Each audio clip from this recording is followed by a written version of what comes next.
What is up, guys? It's your boy Logan, and we are back on the Logan Brown Show. If you're new to this channel, here on the Logan Brown Show, I bring you videos about style, Supreme, unboxings, Yeezys, all that good stuff, guys. So if you want to see more, make sure you subscribe down below. I post every single Wednesday at 10 p.m. guys, so do not miss a video. For today, we're going to be taking a look at the Yeezy Blush 500s, one of my favorite type of Yeezys. I like these over the 700, the runners, you know. These Yeezy 500s are packed with suede, guys. I swear, suede everywhere, suede up top, bottom, all around the town.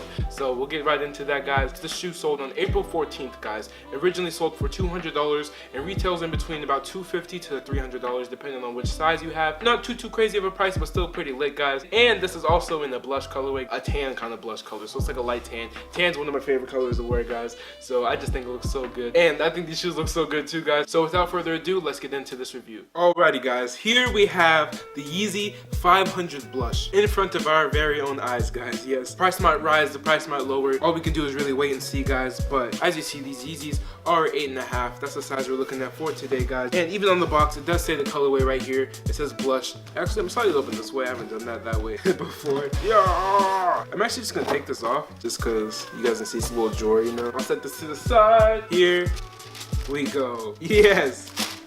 Wow, these are so clean. This is such a nice tan color. It's almost like this. But here we go, guys. I'm pulling out the first shoe. Looks like the right shoe. Yeah, right foot right here.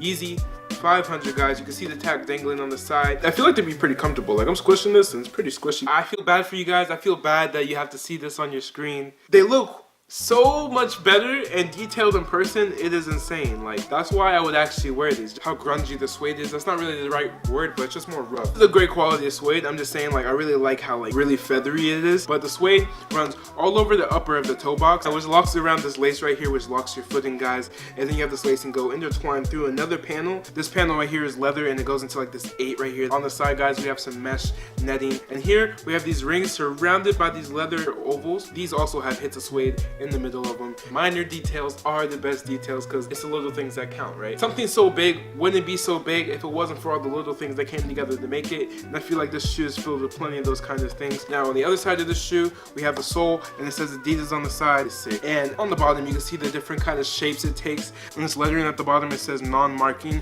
And at first I thought it said non-marketing, and I was like, what? You know how regular basketball shoes or basketball gyms always have some sneaker marks on the floor? This shoe is claiming that it will not leave any of those marks on the ground, so that's kind of convenient. At least you know that your bottom of your shoes aren't getting scraped away as much as they could potentially be. And by sticking my hand in the shoe, it feels pretty comfy. It's really cushiony in there, especially with all this cushion on the bottom of the tongue right here. It's like a little backpack cushion, like a pillow in there. There's even elastic mesh on the very inside of the shoe, which keeps your foot locked in. I really just like all the detail that goes into the shoe, but they also think about the comfort and how your foot's gonna feel. Now it gets even better. On the very back, we have mesh, suede, hit of leather, and then suede again. All those layers just lined up look so sick in my opinion, guys. They really went to detail on all this layering, and somehow with all these different details and all these different aspects of this shoe right here, they still managed to keep it all one color, let it all blend at the same time. And I think that's really sick. It's how they have something so like bam out there and so different, but still make it all work together. And things like this, we need more things like this, guys. Also, I like the heel, how it spirals right here into this little kind of like Yeezy crest, I should call it. And I think that's pretty sick, guys. Now, one thing I did not cover yet is the insole. The insole just might be my favorite part, and the sole, because the sole is really cool. But insole right here, guys, here we go. I really like what they did here.